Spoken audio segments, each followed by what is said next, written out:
everybody, this is the Dog H. Weber with another edition of Weber on Sports Express here on FingerLakes1.com. Women's World Cup soccer in Germany. For years I was reminded by my good friends Dr. Joe Drexler and Chad Sanderson what a riveting sport the game of soccer is. I guess I was never a guy that understood that. But I gotta be honest with you, man, I was glued to the TV set over the weekend as the USA against their hated rival Brazil led 1-0, only to see Brazil come back and tie the game at 1-1, and then on a controversial goal, USA trailed 2-1.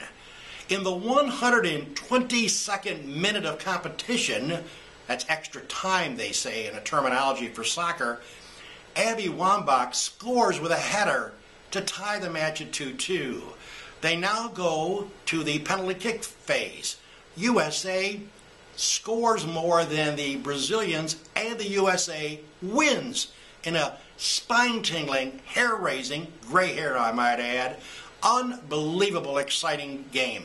I was glued to the TV set, and I'll tell you something, USA now moves on to the semis this coming Wednesday versus France. What an amazing victory by the USA women in the World Cup soccer event in Germany. Go USA on Wednesday. Well, you know, I was picking on Ashton Broyd, who's the Rush Henrietta phenom, who was heading to Syracuse to play football for Doug Marone's team this year. Well, last week I did a story on the fact that athletes, in my judgment, get breaks from the court system versus us who are non-athletes. Ashton Broyd, who was picked up for indecent exposure at the Blue Cross Arena a year ago, got off with a slap on the wrist, a little bit of a community hour, big deal. Well, Ashton Broyd had just done a camp with young kids about 2 or 3 months ago. They had audio and video on him saying to the kids surrounding him, go to school, do your homework, make sure you're buckled down and study hard. Little did he know, he should have practiced what he preached. Ashton Broyd will not be playing football this year at Syracuse. Academically ineligible. I guess the theory is you must practice what you preach. Okay, folks, here's a poll. Would you have given the ball back to Derek Jeter? The magical 3,000th hit. Young man who catches the ball, by the way, a former St. Lawrence University graduate, gave up the baseball. The magical 3,000th hit. Well, I'll tell you something, folks. What did the Yankees do for that? They're giving them 4 tickets in a suite for the rest of the year for the Yankee home games.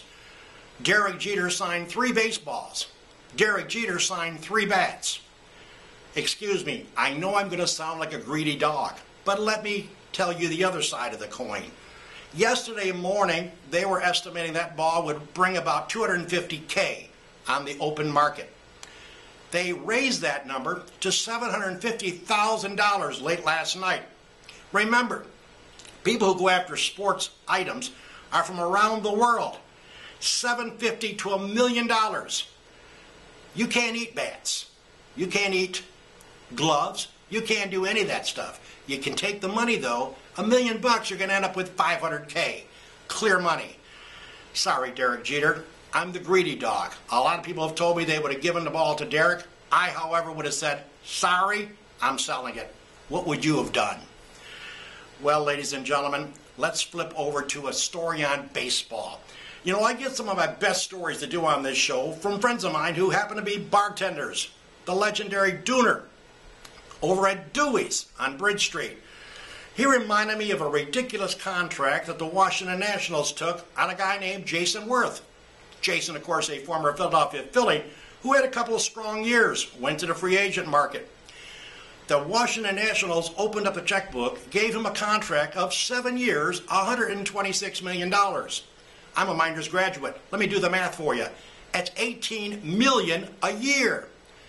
You want to know how Jayson Werth is doing after 3.5 months of the 2011 baseball season? Think about if he's worth $18 million. He's got a .218 batting average. He's hit 10 home runs and 31 ribbies. You might want to say, folks, that Jayson Werth is not worthy. That's a lot of cabbage.